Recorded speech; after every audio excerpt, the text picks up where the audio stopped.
Okay guys, so before we get started, I just want to talk about the parts that we're gonna need. And the first obvious thing, you're gonna need an amplifier. We know that. You're gonna need a power cable that's long enough to go from the battery to the amplifier and all the way back, so it's about 30 feet or 10 meter, just to have a little bit of extra. You're gonna need fuse and a fuse holder for this. You're also gonna need your ring cable shoes that's gonna go on like such to connect to the battery. And we're gonna need about a bunch of small cable, like 2 meter or 6 feet, and this is for extending our signal cables out from the head unit that goes into the amplifier. So that's what we're gonna need. This is also gonna be good for the remote cable that we're gonna pull from the head unit to turn on the amplifier.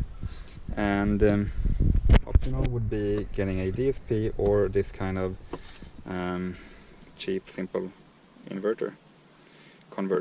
And this is gonna make your head unit high input into a RCA, low level input, for the amplifier. Other than that, you need some basic small tools. You need speaker cable, about 8 meter, if you're gonna run from the amplifier to the both of the kick panels. So you're gonna need about 8 meter for that. One going on the left side and one on the right side. And the more speakers you add, the more speaker cable you need, of course. That's about it. Did I miss anything? I think that's about it. The option you have is getting one of these guys. This one comes with amplifier. If you get an amplifier that has a high level input, you get this one too. Then you just solder this one onto your head unit, where we cut the medium sized cables that we talked about before. You're probably gonna extend this one a little bit, so that's why it's good to have this cable too. So extending, and that way you do not need this one. You could still use the DSP and skip this if you want to have more control of the audio. But if you want to go the simplest way, you just get this with an amplifier that can take that, and that's about it. So I think we're done talking, and let's start taking stuff apart. Hey guys, welcome. So in this video I want to show you how I installed my amplifiers under the rear seat, and I'm also going to show you how I pulled my cable through there, what panels I needed to remove, and how I connected the amplifiers up. So all of all, I'm going to try to show you everything. This is where I put my fuse, and this is what the engine, the compartment looks without the front. And here you have the 12-volt battery. You see I pulled 2 red cables. The reason for that is one of them is the ground and one is the positive. I just had a lot of red cables, so that's why. Okay, so I just want to take a moment here and explain a few parts here. So from the left side you see that we have the 12-volt battery, and on the right side is where I made my hole for pulling the wires through. So the first thing would be that the size of this cable that I use is a 10 gauge, and for me that worked fine. A lot of people wrote to me saying that it's not going to be big enough, you're going to have it bigger, but considering the space that I had pulling it past the doors, it was really tight. So and the second reason why it's tight of space is because I needed to pull the negative all the way back to the battery. And the reason I decided to do that was because the chassis being carbon fiber, I wasn't really sure how well it's gonna conduct electricity. So, and since all of the carbon fiber panels are glued together, I don't know how that affects it too. So I didn't want to take any chances and getting like bad grounding. So that's why I pulled both the positive and the ground all the way back to the amplifiers and then back to the battery again. So yeah, just wanted to explain that and clarify that. So this is where I drill through the firewall, to say, and I had to find a place where it would come through clean on the other side, and over here it comes through very well. So if you see, you have this I don't know what it is, the steering rack coming through here, and just above where there's this crease line here, and a little bit on the right, on the little far to the driver's side of this one is where I made my hole. I did a small pilot hole, like 4 or 5 millimeter, and then I just used the drill bit to see where it came through, and that turned out really good actually, so that worked fine. And when I knew where the hole was gonna be and that it's gonna come clear and not hit anything, I just made it larger enough to make space for both of these, the ground and the positive, and then I later drilled it out big enough to get one of these on, just to protect the cables from rubbing or so. And yeah, then it's just zip tied on here. I'll show you one more thing here where I drilled. There's this square thing. I think that one is like a plastic nut, and I used that one for a reference. So you see I drilled just below and on the side of it, and that one you can see it from in the footwell. So from the footwell you can see that one too. Makes it a little bit easier to find the same location. So there's a bunch of panels that you're going to need to remove. This is the only place that you can actually see the cable. You saw that one poking through there. But there's a bunch of panels that you're going to need to remove, and I'm going to try to show you them one by one. Okay guys, so we're going to need to remove this panel as well. I use this plastic removal panel removal tool, and I just poke it in here, pry it up, lift it up, and that makes it come loose. It's also attached on the inside of the car against on the side where the seat is, and I basically just pull it in towards the seat, and that made it come loose for me. It looks like it's supposed to go forward, but that never worked for me. You're gonna see here what it looks like, the attachment. I also removed these plastic tabs, we can call them, and put them back where they're supposed to be. That made it a lot easier to reinstall this one too. And make sure not to get any cables back in the way when you try to reinstall.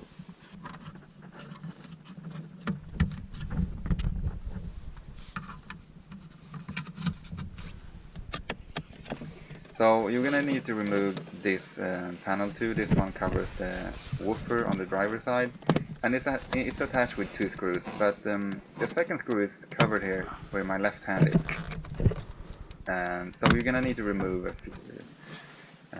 this panel too.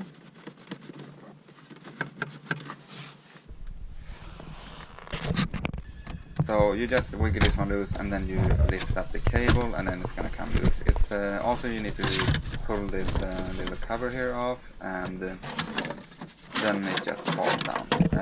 Make sure to leave the cable to the speaker plugged in.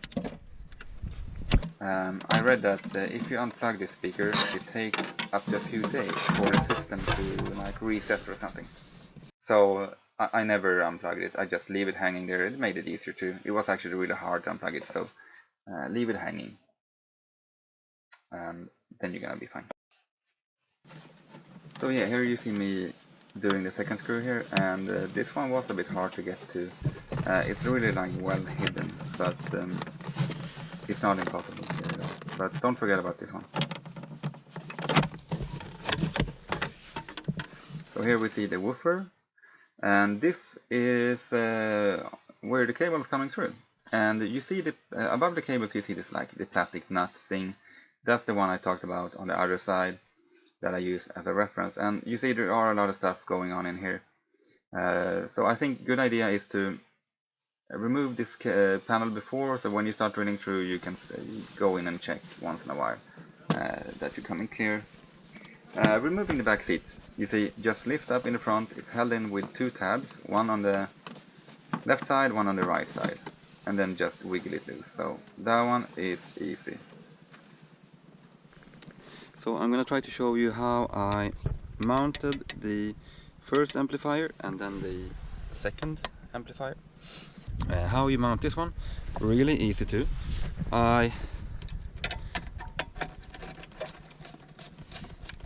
Comes loose, yep, there we have it. And so you just take a piece of sheet aluminum and you make it the same size as your amplifier.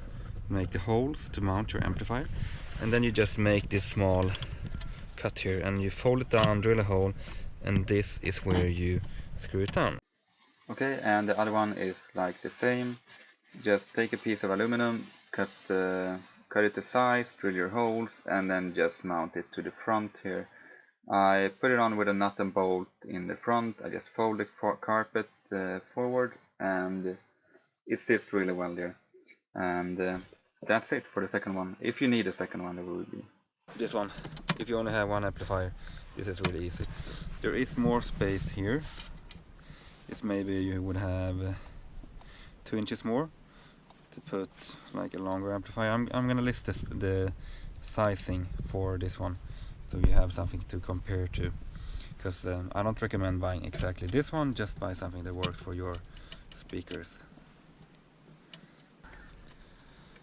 So these are basically your 3 options. You can either connect the high signal to either a form of a converter or a digital signal processor, DSP, that makes the same as this one, but you get more options of tuning, and or you get an amplifier that can take this input right away. And I did not get the amplifier that could do that. I got this one, and then I realized that no, actually I want to have more control over the sound and more tuning, so then I changed it over to this one, and this works way better. Of course this works too, but this is like the budget option. Okay, so we have 3 different thickness of the cables, and we have a thin and a medium and a thick one. The only one that we're gonna use is the medium one. This is the medium one. This is where it comes out from my amplifier, and I use this cable all the way back to the door, to the front doors, and that's the easiest way and the way I would recommend. Here it comes out the medium from the head unit, and it goes to my DSP, or it could go to your amplifier as well. You see a bunch of cut thick wires here, and the reason for that is that we don't really use those anymore. We don't need them into the amplifier, and we don't need them to the kick panels, because when it comes to the kick panel, it's really easy to pull new cables. So I replaced all of those. Okay, so I forgot to mention one thing, and that is where you're gonna get your remote signal. You need a remote signal to turn on your amplifier and turn off it as you turn off the car. So it's gonna control whether it's on and off. And there is a red cable with a yellow stripe here that's coming from the head unit, and this one is 12 volts. So you just tap into this one, don't cut it off, just tap into it, and this is gonna power your amplifier or amplifiers. Okay, so as far as how you wire up your amplifier, I'm gonna show you from this one because it's easier to see. We have 2 options as far as the input. You see, this one has the RCA input, which I'm using from the DSP, but this one also has a high input. You see, high input. So this is saying that you could use the medium-sized cables coming straight to here with an adapter, and that way you get your audio in here without any converter or such. On the other side, we only have our power, we have our ground, we have the remote that we just discussed, where we're gonna get the power from that one, and then we have speaker cables coming out. How many speaker cables you have depends on how many speakers you have, obviously. So hooking up the amplifier is going to be the easy part. Just read your manual, and if you have any questions, ask them below. Okay guys, so I just want to show you what it looked like under the rear seat before I put in 2 amplifiers and a DSP.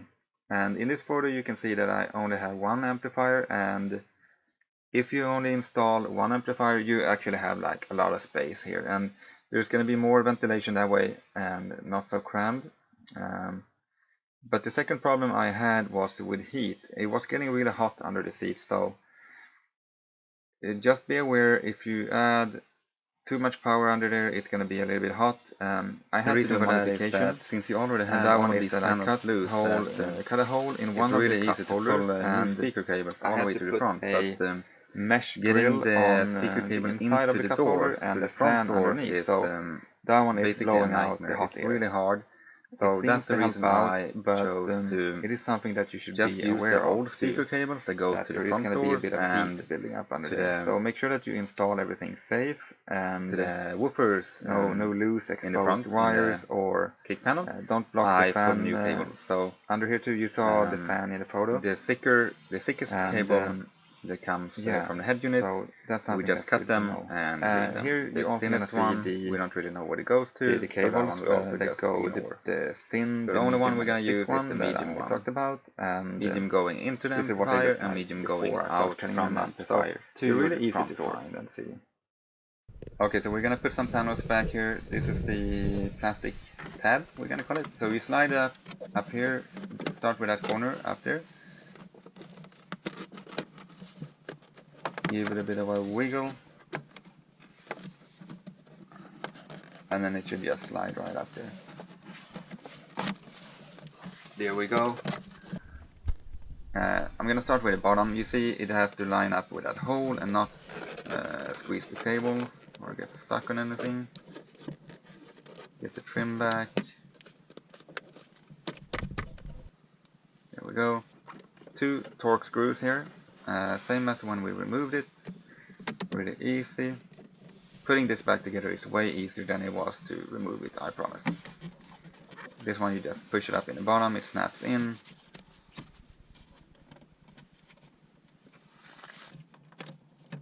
Here we put back the speaker for whatever it's for.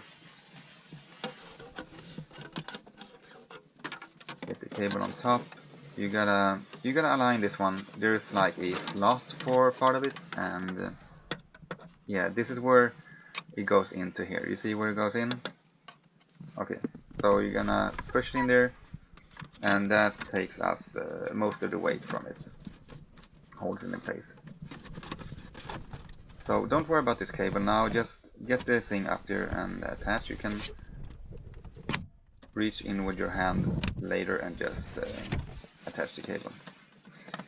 Remember, I also just have one hand now because I'm holding the camera and the light at the same time.